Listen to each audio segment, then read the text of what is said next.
How to use the Magic Mask in Davinci Resolve.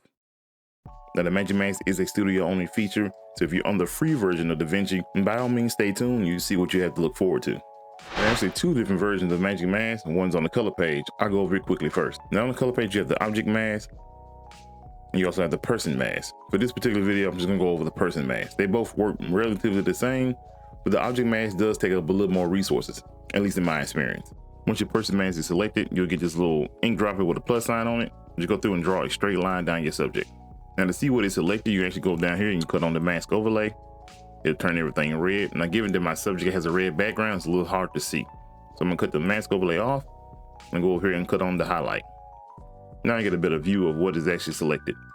And since I'm almost in the middle of the frame, I'm gonna go here and hit track back and forward. It's gonna track the mask of my subject. And once it's done, you can actually use the arrow keys to play through each individual frame to relatively get a look at what was all selected. Sometimes the mask kind of breaks down in between frames, so I'd always recommend to go through each individual frame to take a look at them. Every now and then, part of the mask will break up. I just a little gray section here, and basically want to go through and just make another line to select that.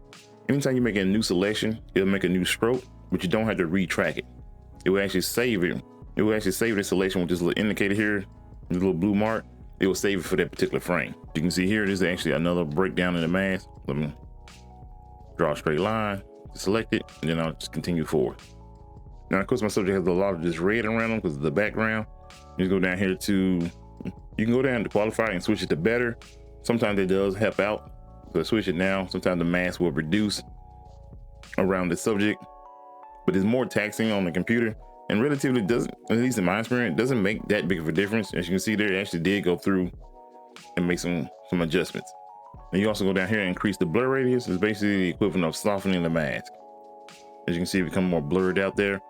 You can also increase the radius here. I won't go up too high, but in this particular subject, it does work out. Once you have the mask looking the way you want, you can cut off the highlight, go over here into your node flow, right click, add alpha point. You're gonna grab this little blue output here and connect it. And that will give you the transparent background. Now, in Davinci Resolve 18.1, they introduced the Magic Mask into Fusion. I'm gonna take a copy of this clip into Fusion. In Fusion, I'm gonna hit the Control and Space. I'm gonna type in Mag, and bring up the Magic Mask. I'm gonna hold Shift to add it to my node flow.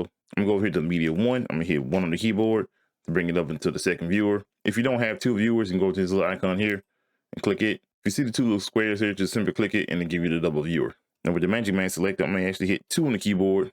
So this will be in my second viewer. Now, Magic Mask in the Fusion pane works a little slightly different. Instead of just drawing a straight line down your subject, which if you do, you'll more or less only get what you select. And so you'll end up having to make multiple selections. Actually, I'm gonna hit Control Z.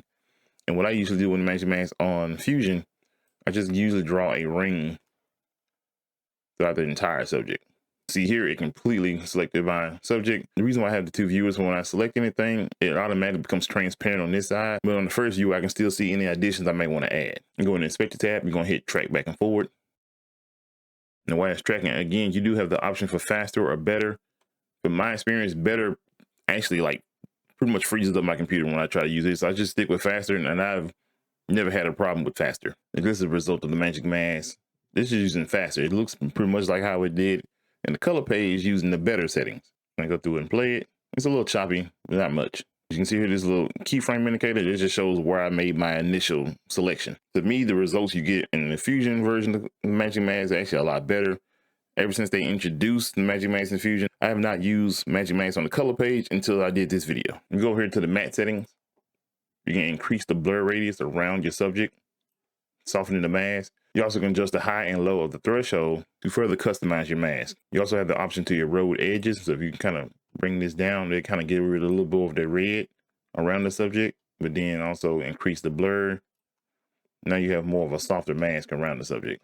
Now, when using the Magic Mask in Fusion compared to the color page, when you need to make a correction, you have to draw a line to highlight your correction or draw a circle around it, and then track from that position on to the end. Or you can track back and forward, but it has to be retracked. Here, I actually made a correction to actually add in its collar. But if we go back a single frame, it loses that correction. So on the Fusion page, instead of being able just to make a single correction and it carries throughout, or at least it holds for that frame, you have to retrack your subject.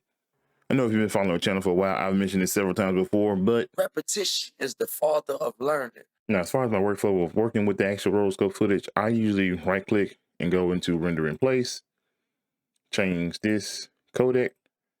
I leave it at 444 12-bit if I know I'm going to be color grading in the end, or I just change it to HQ if it's something like this, what has already been rendered and color graded. That'll allow me to render out my subject with an alpha background. And from that point, I don't have to worry about Magic Mask constantly running in the background to maintain the mask over my subject. Now, as an alternative while working in Fusion, if you hit Control Space, type in Saver, and you can do this actually with more than just Magic Mask. You can do this with any type of heavy effects that you're working on in Fusion. And so if I go into the Inspector tab and on the file name, I'm gonna hit Browse.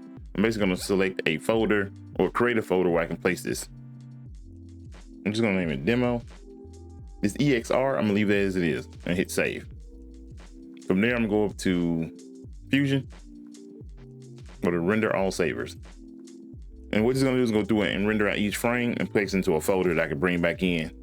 Now, once it's done, you simply hit OK. You're gonna go down here, back into your node flow, hit Control Space. You're gonna bring in a loader node. Your loader node typically opens up whatever file that you just created with the saver. And there's a bunch of files in here, but you only need to select one, which is the very first one. From there, you see the name of the file that you created. Now, all these nodes here, I can actually remove. So I'm gonna hold Shift and remove the loader node.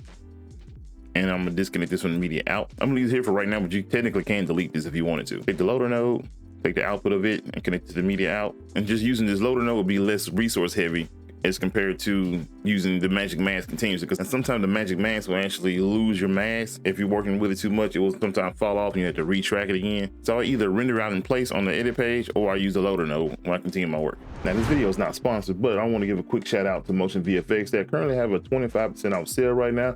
The link in the description for more information. Now, I believe I covered pretty much everything you need to know about Magic Mask. If you have any questions, make sure you drop them down in the comment section down below.